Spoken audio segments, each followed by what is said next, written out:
Hi, welcome to Jesus Listens Stories of Prayer. I'm Susie McIntyre, and I think you're going to enjoy the conversation that's coming up.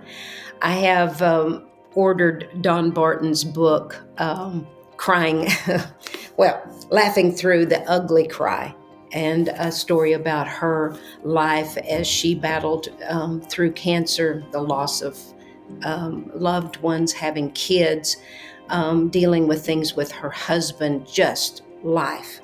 And now she has a new book called Midlife Battle Cry. And I think that every one of us is going to relate to this story, whether we're male or female. And I was very surprised to hear that midlife crisis to people nowadays is at a much younger age, and it begins about 37, especially with females.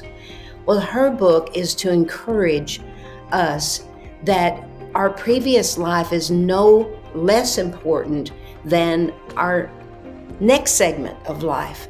That your life is useful to others as to yourself. It's just different. So sit back, relax, grab a glass of iced tea, because Dawn Barton is going to share her story with us, and it's something that we all need to hear. The Joyologist, Dawn Barton. I want our listeners to get to know you just a little bit more. Those of us that have not known you for very long, that's what this is all about. You were on our Jesus Calling series. Yeah. And so, for those that didn't catch that, I'd like for you to just catch us up on where you've been and why you're talking about this today. Absolutely. Well, first I'm a mom, I'm a grandmother, I'm a wife, I'm a caretaker. I'm living this sandwich generation life of raising a kid and helping out with parents. But you guys know me as an author and a speaker, and I hold women's retreats. And I left a 30-year career. Believe it or not, my last 10 years were in Mary Kay Cosmetics, and I was top 10 in the company.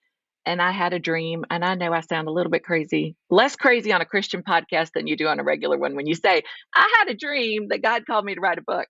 And he did. And I left everything. And I took a leap of faith and I wrote a book, and it became a bestseller. And then a couple years in between, I had a little bit of a midlife crisis, shall we say? And it birthed my new book, Midlife Battle Cry. What kind of things did you go through that Yeah. caused you to be here today? Well, that book was birthed out of in my life. I've lost a child. I had been raped, and the man was caught. It went to a full jury trial. I have had stage 3 triple negative cancer. My husband was an alcoholic. He's 8 years sober. I lost my sister to cancer. My mother had a brain aneurysm that ruptured. But that was a book about joy.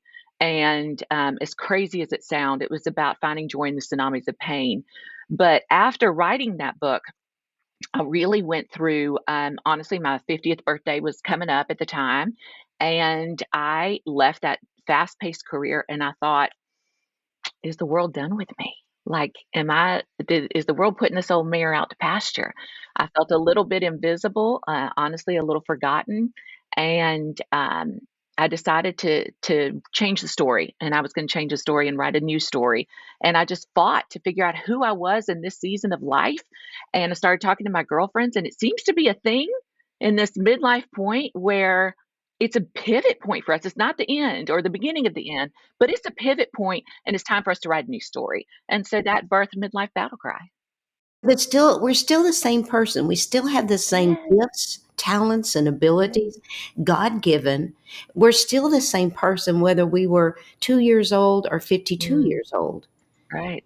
We've just gone through different stages and we've Right. grown in different ways. We have those pivot points at so many seasons. I think we have it as mamas with little ones. We feel forgotten, and oh my gosh, is this the beginning of the end? And where did I go?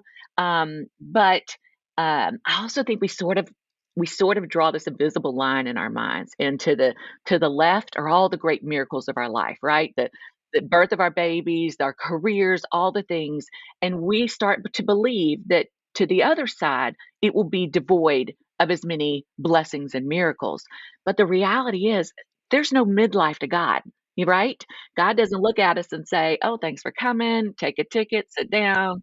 We'll call you when your time's up. And it's simply a pivot point. I think that's what we have to embrace because he's not done with us. And there are just as many miracles and blessings on the other side of that line as there were on the beginning side of that line. Well, I know that my pivotal point in my life was when I did something I thought I never would do, and divorce. My husband was very abusive from the very beginning of our marriage. And being a Christian singer and out there in the church and everything, I just felt like I would never divorce. I felt like that if anybody was going to save their marriage, it was going to be me. And after that was over, it was like people told me, your career is probably over in the church because you're a divorced woman. And it's like, no, the church embraced me. My life changed over, and I had new meaning in my life. So, as you say, this midlife battle, this midlife, there's something more for people in their life, even later in life, because I got a new lease. I got a new lease on life because Right. God wasn't done with me yet. At this age, whatever age we are, we're the best we've ever been. Now, our body may not be, Right. but everything else, we've had more experiences, we've had Mhm. more love, we've had more loss, we've fallen down more times and gotten ourselves back up.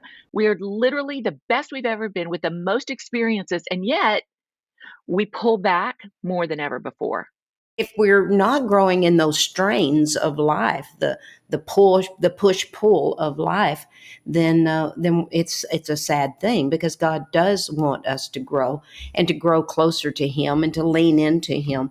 We have a choice in life as we go forward to be wild, active participants or spectators.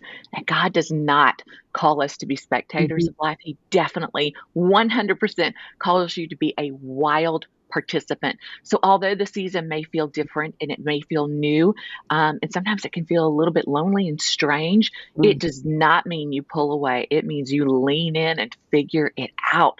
And you just stand, you give a great big battle cry that, Lord, that I am still here. World, I am not done, and Mhm. I am still here. Your prayer life changed in this era of your life? That's such a good question because boy, does it change. I think in my youth, there was a lot of praying for, Lord, you're going to have to fix him.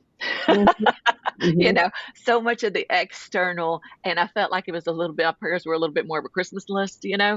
Whereas now I feel like my prayers are so heavy with gratitude and an inward look of, search me, O Lord, right? But it really an internalizing those prayer and also less selfish prayers of things for our country. And I didn't used to pray like that, and I do pray more that way now too. But it's a beautiful question because we do pray so differently at different ages and stages of life.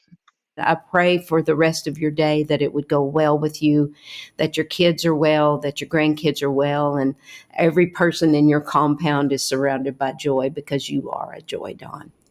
And I love the way that Sarah Young, in every day of this book, the salutation, she said, Emmanuel today.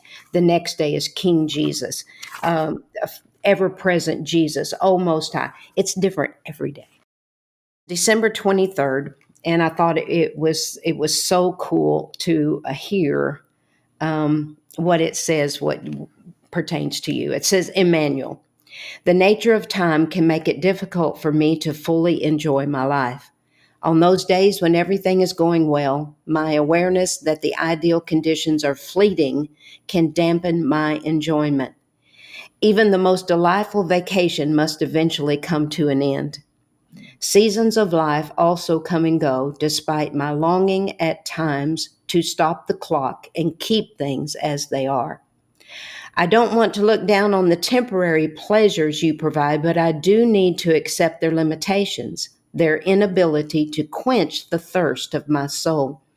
Please help me remember that my search for lasting joy will fail unless I make you the ultimate goal of my quest. Mhm. In your presence, there is fullness of joy.